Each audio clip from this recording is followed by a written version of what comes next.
এসেছে সেই চেয়েছে মুসলমানদেরকে নিপাত করতে, তাই না? বারাক ওবামা, হিলারি ক্লিন্টন থেকে শুরু করে ডোনাল্ড ট্রাম্প, সে কি চেয়েছিল? সে যুদ্ধবিরতি চেয়েছিল। আমরা বলেছিলাম, আমরা যখন ট্রাম্পকে দেখতে পেলাম যে সে আসছে গদিতে, সে বলেছিল যুদ্ধবিরতি করবে, ইউক্রেনে করবে এবং ফিলিস্তিনে যুদ্ধবিরতি করবে। কিন্তু এখন কি হইলো?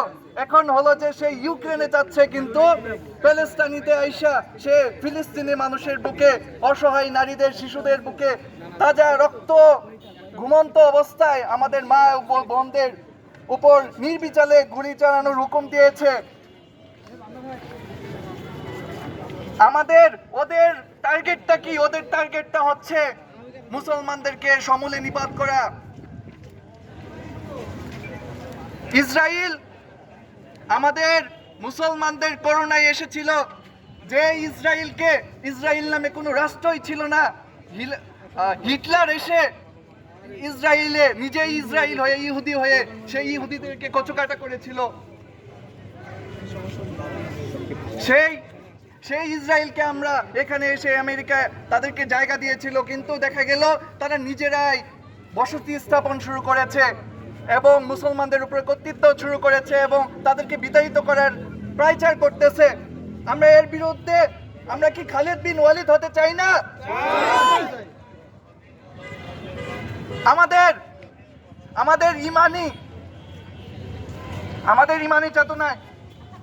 ইমানি চেতনায় আমরা যতটুকু পারি আমরা আমাদের প্রতিবাদ জানাবো। আমাদের যত বয়কট আছে সব বয়কট করব। পারবো কি পারবো না? ইনশাআল্লাহ। সংক্ষিপ্ত মোনাজাত। Boycott boycott Israel, boycott boycott boycott India, boycott boycott নারায়ে তাকবীর। সংগ্রামী সাথী বন্ধুগণ, আমরা এখন একটু দোয়া পরিচালনা করব সংক্ষিপ্ত। আমরা তামাম বিশ্বের ইসলাম মুসলমান যারা বিশ্বের বিভিন্ন আনাচে কানাচে নির্যাতিত হচ্ছে, তাদের জন্য আমরা একটু দোয়া পরিচালনা করব। সকলেই মন থেকে দোয়া করব। সকলের দুরূদ শরীফ পড়ে। আল্লাহুম্মা সাল্লি আলা মুহাম্মাদিন ওয়া আলা আলি মুহাম্মাদ কামা সাল্লাইতা আলা ইব্রাহিম ওয়া আলা আলি ইব্রাহিম ইন্নাকা হামিদুম মাজিদ। আল্লাহুম্মা বারিক আলা মুহাম্মাদিন ওয়া আলা আলি মুহাম্মাদ কামা বারাকতা আলা ইব্রাহিম وعلى آل إبراهيم إنك حميد مجيد. الحمد لله رب العالمين، يا أول الأولين، يا آخر الآخرين، يا ذا القوة المتين، يا أرحم الراحمين، يا ذا الجلال والإكرام، يا ذا الجلال والإكرام, يا رب العالمين। পবিত্র রমজান মাসে জুমার পরে রব্বুল আলামিন আমরা কতিপয় গুনাহগার আপনার শাহী দরবারে হাত উত্তোলন করেছি। রব্বুল আলামিন, ইয়া রব্বুল আলামিন, আল্লাহ আমাদের নিজেদের কোনো চাওয়া পাওয়ার জন্য আল্লাহ আপনার কাছে হাত উত্তোলন করি নাই। রব্বুল আলামিন, আপনি সব জানেন, আপনি সব দেখতেছেন।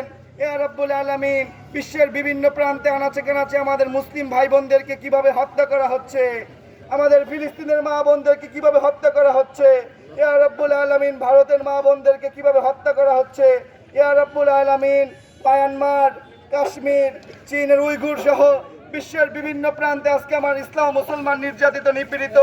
ইয়া রব্বুল আলামিন, আল্লাহ আমরা দুর্বল, আমরা কমজোর। ইয়া রব্বুল আলামিন, আমরা কিছু করতে পারছি না। রব্বুল আলামিন, আমরা আপনার কাছে ফরিয়াদ জানাচ্ছি, আল্লাহ আপনি তামাম বিশ্বের মুজাহিদিনদের শক্তিকে বৃদ্ধি করে দেন। ইয়া রব্বুল আলামিন, আল্লাহ সকল মুজাহিদিনদের শক্তি আপনি বৃদ্ধি করে দেন। আল্লাহ জালেমদের বিরুদ্ধে তাদেরকে ইসমাত কঠিন দৃঢ়ভাবে দাঁড়িয়ে থাকার তৌফিক দান করেন। ইয়া রব্বুল আলামিন, এই তামাম বিশ্বের জালেমদের বিরুদ্ধে ইসলাম ও মুসলমানদেরকে আপনি জয়লাভ করেন। ইয়া রব্বুল আলামিন, আপনার কাছে ফরিয়াদ জানাচ্ছি, আল্লাহ আপনি আমাদের আল-আকসাকে মুক্ত করে দেন। ইয়া রব্বুল আলামিন, আপনি আমাদের ফিলিস্তিনকে মুক্ত করে দেন। ইয়া রব্বুল আলামিন, তামাম বিশ্বের ইসলাম ও মুসলমানদেরকে আপনি হেফাজত করেন। আল্লাহুম্মা আইজিল ইসলাম আল মুসলিমিন, আল্লাহুম্মা আইজিল ইসলাম আল মুসলিমিন। ইয়া রব্বুল আলামিন, যারা মুসলমানদের উপর জুলুম করতেছে, কপালে হেদায়েত থাকলে আল্লাহ আপনি হেদায়েত দিয়ে দেন, হেদায়েত না থাকলে আল্লাহ আপনি ওদেরকে ধ্বংস করে দেন। ওদের কপালে হেদায়েত থাকলে আপনি হেদায়েত দান করে দেন, হেদায়েত না থাকলে ওদেরকে আপনি ধ্বংস করে দেন। হে আল্লাহ, বাংলাদেশ সহ তামাম ইসলাম বিশ্বের মধ্যে আপনি ইসলামী হুকুমত প্রতিষ্ঠা করে দেন। রব্বানা আতিনা ফিদ দুনিয়া হাসানা ওয়া ফিল আখিরাতি হাসানা ওয়া কিনা আযাবান নার। সুবহানা রাব্বিকা রাব্বিল ইজ্জাতি আম্মা ইয়াসিফুন ওয়া সালামুন আলাল মুরসালিন। আলহামদুলিল্লাহি রাব্বিল আলামিন।